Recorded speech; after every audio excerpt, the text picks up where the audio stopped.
It is Tuesday, March 22nd, 2022. This is Baseball Today. That is my man, T. Plouffe. I am Chris Rose. I want to just check in on you, buddy. Are you okay? Have you recovered? I don't know what you're talking about. I'm not spoiling anything. Go watch the Blitzball game. That's what Chris is talking about right now. Go check it out. JM Warehouse YouTube page, Team Baggage versus Forgotten Rotten, a game for the ages. And I got to say, you and Joe's like MVPs. No, we're not. You guys make it great. so good. It turned out even better than I thought it would. Just incredible drama, down to the last pitch. Even if you've already watched it already, it's like one of those movies where you don't catch every line, so you got to go watch it again. I've already watched it twice. Some of the comments in the comment section are just great. Like the fan interaction, everything is, I mean, the series has been good. This game right now, I think is, it's the best one we put out. So go check it out. Yep. This is why we do it. And the response has been outstanding, and it allows us to keep doing more and more Blitzball tournaments. So I'm sure we'll have another one or two in the near future. Yes. But let's talk about the guys that get paid to do this for a living. Starting out with the guy whose hat I'm wearing. I mean, it's not Shohei Ohtani's hat per se, but it is a Halos hat. First outing of the spring yesterday. Looked good. 5 Ks in 2 2/3. How confident are you that he's going to be able to put together something close to the amazing MVP season we saw a year ago? I'm pretty confident in that. A couple things I want to discuss. His outing yesterday, he was nasty. Mm-hmm. He did strike out 5, couple high heaters, couple like slider cut balls, then like what looked like a splitter down the dirt, but I guess it's his new changeup. So it's like a different pitch, and that's got to scare people. I always talk about how pitchers now can basically just come up with pitches out of thin air using all the cameras and the technology they have. So if Shohei just adds another pitch, look out. I think on that side of the ball, he will be able to repeat or maybe even do better. I think he ended with a 3.18 last year. He pitched better in the second half than he did in the first half. So I think he's like learning. I think he'll learn how to like what his routine will be as a pitcher. Now on the offensive side, I think that is maybe we'll see a little bit of regression. He drove in 140 something homers last year. 46. I'm not saying he's not going to do that again. I'm just saying history will show you once you get a full year in the big leagues, and this guy's had close to, he's got over 1,000 at bats now in the big leagues or plate appearances. Teams start to get a book on you. Pitchers start to get a book on you. They know what you can do, what you can't do, and they stay away with what you can drive, and they just try to expose your weaknesses. Now, Shohei can make the adjustment. I'm sure he will. He's that type of ball player, but that's the one thing I'll say. Look, maybe he won't hit 46 this year. Maybe he'll strike out a little bit more. Maybe his on-base percentage will drop from 370. I think the pitcher's just really, really good in this league, and they just do find your weaknesses. So I'd look for a little regression there, but this guy's a once-in-a-generation player. Totally. He can make adjustments. I wouldn't be surprised if he surpasses numbers either. Like this guy he's something else. Okay, so he did hit 46 homers. He led the league in triples. He led the league in one other important category. Intentional walks. That will not happen because 27's back in that lineup this year. It's a big deal. It's a huge deal. It is a huge deal. Right? I mean, Mike Trout was gone from May on a season ago, and Ohtani still put up these numbers. So when you got Trout and hopefully Rendon after that in this lineup, you are going to have to throw more pitches to Shohei Ohtani than you want to. So I think he actually could be okay there. There's a couple of questions I've got. Okay. Does he have to hit every time he pitches now? Because of the new, yeah. Does he still has to, in your opinion, he still had, because you're going to lose when he comes out of the game in the 5th or 6th inning, you're going to lose that now. You're going to lose what? I mean, you're going to make your pitcher hit? I see what you're saying. I see what you're saying there. If he's hitting for himself and there's another DH already in the game. Wait, what? I'm so confused now. So there will be no DH. There will be no DH when he pitches. You're right. Okay. It'll be the only time. Shohei, you're confusing me, bro. No, it'll be the only time in baseball where we don't have a DH because now there's a universal DH. And I know that he did it last year and he did it mostly in the American League. So he can't go from pitcher to DH. No, he can go from There were a few times he went from pitcher to right field. We saw that a couple of times. I'm just saying, I want to make sure that we're not putting too much on this guy. Like, I don't want to see him fizzle out after 3 years of doing this. I think we just got to think of longevity and all that sort of stuff. As far as pitching, the Angels just announced that they're going to continue on with a 6-man rotation. Hopefully they have enough depth and health in that area to be able to pull this one off.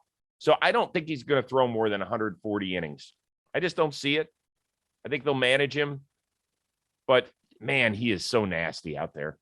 He just said that he wants to increase his workload. So there's going to be internal discussions with that. I think Madden might be playing it safe at the beginning of the year. Let's see how these guys come back from the lockout, the short spring training. Let's get them, into the thick of the season. How's your routine doing? And if he shows, that he can handle it, maybe they don't do a 6-man rotation. Maybe he sticks on every 5th day, something like that. I don't know. It's interesting, your point about the DH. We're going to have to see how Madden handles that. I think he's going to love, being able to figure this out. It's like a puzzle for him to figure out. But Shohei is just, you're right about Trout and Rendon being behind him in the lineup. So you missed one other category that he led the league in. What's that? Caught stealing. Yeah, I saw that. I saw that. I get it's it. a bold. Okay, you can talk about it. That's fine.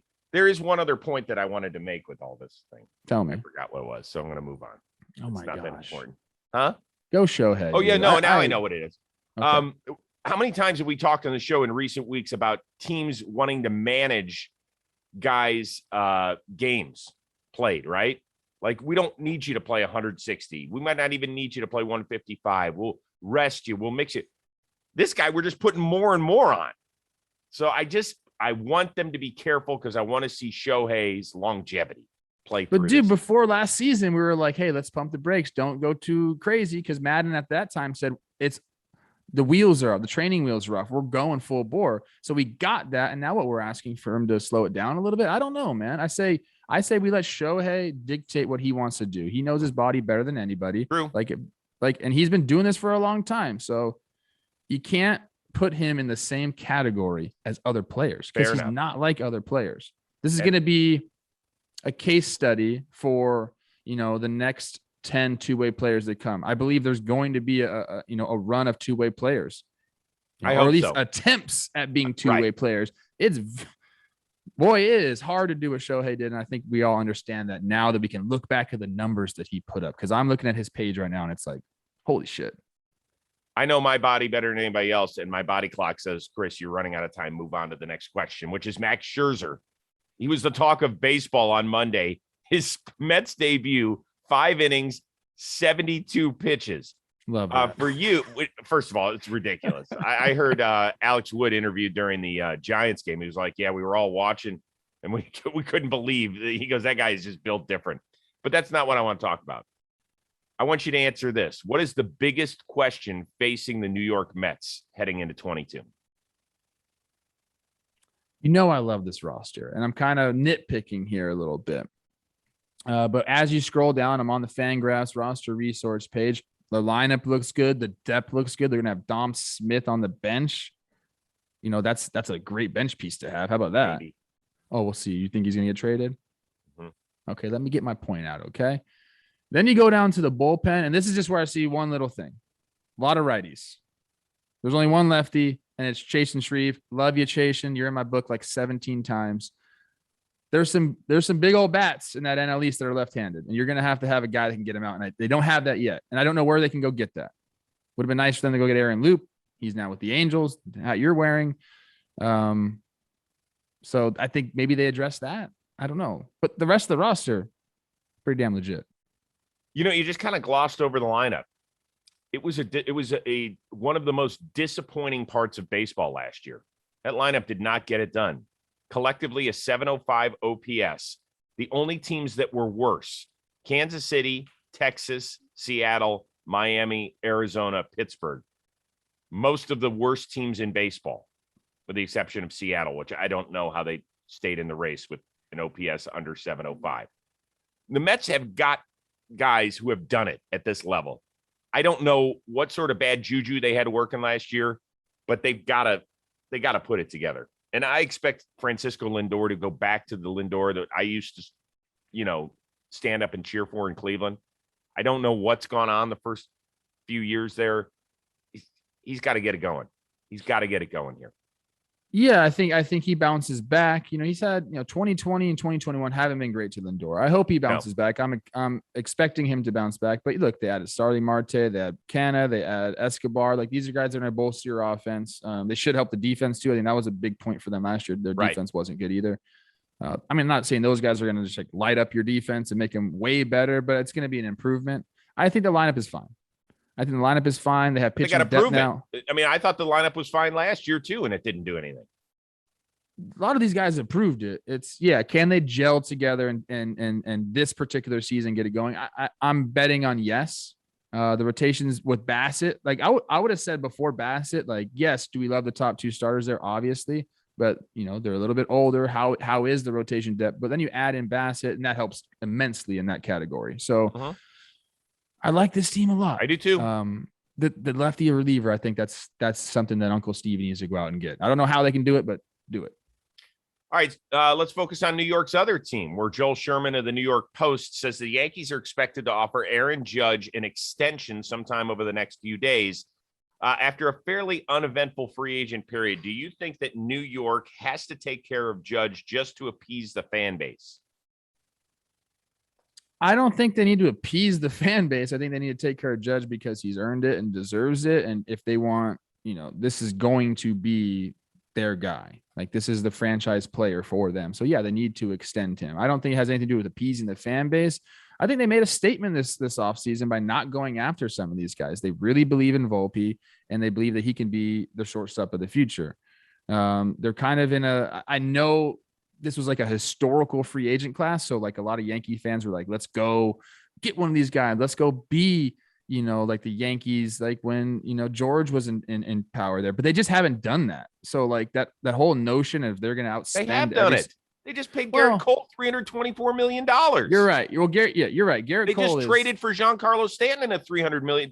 Don't give me this bullshit. They pick and choose here what they're doing. Exactly. They're spending money. That I was going to get to that point. They're not like penny pinching. They have what, like the fifth highest payroll in baseball, something like that. Like they are scared to go over that CBT for whatever reason. They're scared to go over the CBT, or at least the second tier. I think they'll go over the first tier if need be. But this isn't a team that's just going to go out and sign everyone. Cashman's a guy that's going to say, look, here's my plan. Like sometimes we're going to go after this guy. We're going to pick and choose these long-term deals that we're going to give. And if you have a few guys waiting in the wings, like sometimes you make that hard decision. Yeah, you're going to hear it from the fan base because you're seeing the Texas Rangers go and get a shortstop. You're seeing the Twins go steal your shortstop right from under you. But Cashman, look, he believes in at least Volpe, probably both him and Peraza. So like, they're still a good team. They're in a tough division. This is a team that won 94 games last year, 92 games last year. They're in a good spot. They should go extend Judge because the longer you wait, the more money it's going to be. Okay. By the way, he's about to turn 30 coming up in the next month. Mm-hmm. What do you think he gets years wise? Because we have never seen a creature like this. He is the largest position player in baseball history. I don't know. I haven't even thought about how many years. He's going to want something like that. And I think that maybe New York will be hesitant to go 7. Maybe they give him 5. I think 6, maybe the middle ground. So you're saying like 5 for 200, like a huge AAV? It's going to be a big AAV, or else he's not going to sign it, bottom line, because they've waited long enough now where he has a little bit of leverage now. As before, if they signed him last year or the year before, they would have had way more leverage. So, like I said, the longer you wait, the more it's going to cost you. It's just going to get the Judge. Well, so what do you think? Do you think if they come at him 5 for 200 that he accepts it? Because I don't. 40 a year? No, because here's the deal, dude. He's a 30-year-old free agent on the market. He would be probably the number 2 free agent behind Correa when he opts out. Here's the tricky part with the Yankees. We always talk about, well, as guys age into their mid-30s, we can use them as a DH.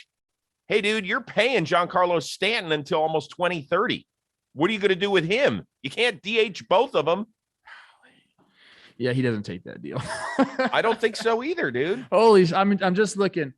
Man, I don't know what the Yankees are going to do. I think they put themselves in a really tough That's position the thing. with this. They are stuck right now. They are totally stuck right now because they've let it get to this point.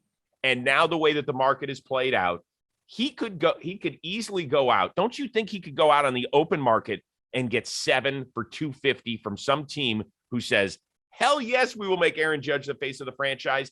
And we don't have a built-in DH that we're paying $30 million to already. Listen to what you just said though. 7. If I'm Aaron Judge and you tell me 7 for $250 or 5 for $200, I'm taking the 5 for $200 every single time. Oh, I don't know about that. You're going to play 2 extra years at 25. You're going to go backwards. Yeah, but then he's a free agent at 35. Is he going to get $25 million a year at 35 years old? No.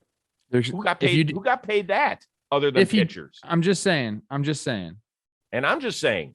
If he signs something like a 5-year 200, we'll see what kind of opt-outs come with it. Stuff like that. They're going to have to get real. They're going to have to get really. And I think maybe that's what New York ends up doing. Is they kind of offer him one of these deals like we just saw a Correa where it's like, here's some money and here's a bunch of opt-outs for you. I want to talk about this for 30 seconds. Are you worried at all about the injuries? Now, he had the broken wrist. That was freaky, but he has had some oblique issues. And that's the sort of thing, that on big dudes, we've seen it with guys, they've blown out occasionally. And you don't get healthier in your 30s. Man, you know what? I don't worry about that. I don't ever think about like the injuries coming. I know that if he's seeing this as a problem, you can work through it. You can find ways to make sure it doesn't happen. And a guy like him, if you're going to get paid like that, you're going to pay a lot of money to keep your body right. Mm-hmm. So I think he'll be fine. It's a very interesting case study on how they can handle this because they have let it go too far. Yep. I think that's the one point I want to make. The Yankees let him stick around too long without an extension. And now it's going to take some very creative contract working to keep him in New York. Yes or no? He gets an extension this year. I think they offer it. I don't know if he takes it. Yes or no? He signs it. I say no. I say no too. I say no. They waited too long. Not because I'm rooting against the Yankees or anything. I love seeing big names in free agency. Unless they just blow them out the water with a real offer. Yeah. And by the way, our guy Dan Rourke might edit this part out of the discussion today because he knows they messed up. He can't handle it. Yu Darvish, 3 scoreless on Monday. Is San Diego's talented but question mark filled rotation good enough to keep it in NL West contention while Tatis heals the first few months? I think so. I think, we have a little bit of recency bias with how they played last year and with the Tatis news. But this is a really good team. And like I said, they added, I said yesterday, I believe, there's so many shows that we do. Voit comes in. That's like the instant offense. Maybe he can pick up the slack when Tatis is out. Tatis comes back. Now you got those 2 guys. Darvish looks nasty. Love that. I want to focus just on the rotation here. It's enough. I 100% believe it's enough. You're looking at the guys right now. You got Musgrove, who was disgusting last year, Darvish, Snell, Clevenger, and then Martinez, who comes back a reinvented pitcher. We'll see how that goes. I think it's enough. How do you not? I mean, I'm kind of looking now and saying, how do you not think that's enough? So Darvish was one of the best pitchers in baseball the first half of the year. ERA just a smidge over 3. He was dominant. Back half of the year, doubled his ERA. Not healthy, all sorts of stuff. Clevenger coming back from his second Tommy John. Blake Snell, do you know that he threw less than 130 innings a year ago and made 27 starts? He pitches 5 innings. That's kind of what's been going on. Yeah, it's so bizarre. Love him. Man. Love you, Blake. It's just bizarre. And he strikes out 12 guys per 9, but he did have his highest walk rate since his rookie year. So that's a little alarming. Musgrove was far and away the most consistent, healthy guy. He made every start. ERA a smidge over 3. It was great. So what do you think? You answer the question. I think in that division, the lineups outside of the Dodgers don't terrify me. They also have Lamet waiting in the wings, who had an incredible 2020. Like, can we get I don't some know of that? I don't know what he is. Is he a bullpen guy that you can depend on? I mean, he's never healthy. I would take that rotation in a heartbeat. How I about would that? too. I would, even though you have to admit, there are question marks. Every team has that though. Every Not team is as going to many be as this questioned. team. I don't know, man. Right now, there's one truly dependable guy, and then I'd throw Snell in there health wise. It's just who are you saying is the dependable guy? Joe Musgrove. Darvish or Musgrove? Musgrove. Okay. Darvish has been. He went on a great tear for a little while between Chicago and then San Diego, but the health thing can scare me a little bit. I know he changed his workout regimen. Feels best shape of his life, sort of deal. I saw a lot of videos. I saw a lot of videos in the offseason of you, and man, he looks nasty. Yeah. I thought I like this team. A lot of people are writing him off just because of last year and then the Tatis news, but I like him. I told you this. I'm a big believer in Bob Melvin. So I keep forgetting he's there. Yep. Golly. All right, last one. Buck Showalter was talking about his appearance on Seinfeld during an SNY Mets broadcast over the weekend and said he still gets taxed $19 every time the episode re-airs. So he was bitching about that. Which show would you have loved to have had a cameo on? Two. I'm going to go two. Okay. I think my first ever crush was Sarah Michelle Gellar, so I would have loved to have been on Buffy the Vampire Slayer. Good one. And maybe like she rescues me from a situation from like a vampire or something. I dig that. Number two, Game of Thrones. I would have loved to fight the mountain and then lose to him and then have him push my eyeballs through the back of my head. I would have loved that. Got to be honest with you. That's good. What about you? For me, Friends. I would have liked to have had a one episode appearance as Rachel's love interest. I knew you were going to say that. Listen, Michelle knows that she was always at the top of the list, in part because What list? Huh? The list. What list? The list. What's the list? You know what the list is. Hall pass? Yeah. Oh my goodness. Michelle. What? You guys don't have a list. No. Oh, I am bullshit. The list, that is absolute. You're the only married couple that doesn't have a list.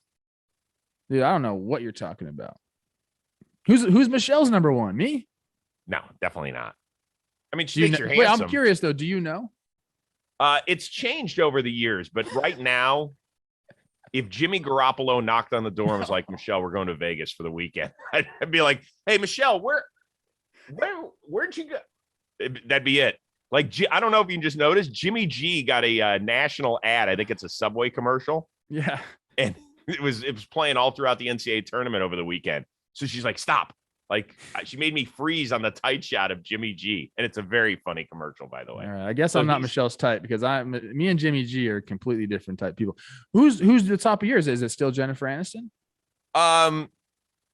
She's pretty smoking still. Okay. I mean, she still looks great. But here's the thing.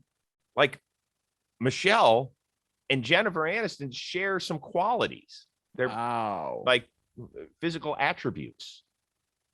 Michelle's a beautiful woman. She is, no question. You kidding me? So you're lucky. Yeah, well, come on. We're both lucky. Are you kidding me? And guess what? Jennifer Aniston would be lucky to have you, Chris. No, she'd like my sense of humor. After about 3 minutes, though, she'd tire of it, like most people do. All right, what do you have coming up on John Boy Media? Something else. A lot of stuff, man. Talking baseball came out yesterday. We're filming another one. We're starting our TPPs. We're going to kind of doing them different this year because of the time crunch here. Thank you, owners, for the lockout. The warehouse games you mentioned, please go check that out. JM Warehouse, our YouTube page. The Blitzball tournament is phenomenal. C Rose is crushing it. We had a great game last night. What about you? Shooting an episode with Amir Garrett, the newest Kansas City Royal, whom we got traded because he came over to the John Boy Media compound out in Arizona. We'll talk about his new home, if he's had any interaction with new teammate Zach Greinke. We'll talk about what it meant to be around the facility in Cincinnati when guys were getting traded left and right, and then to hear his name called. He's going to take us through the entire process, which I imagine was jarring for him since he's spent well over a decade in the organization. Talk to him about his basketball days at St. John's and, if he still gets the butterflies watching March Madness and that sort of stuff. He's very close with a bunch of NBA players too, including Russell Westbrook. So we have a lot of stuff to cover with him. Love that. Yep. He's a good dude. That'll be coming out on Thursday. But we are back at it again on Wednesday. We are chock full of information and great topics because baseball, it's hot in the streets, as my man Plouffe likes to say. Special shout out to our one and only Robbie Scirocco. That is T. Plouffe. I'm Chris Rose. We'll see you Wednesday on Baseball Today.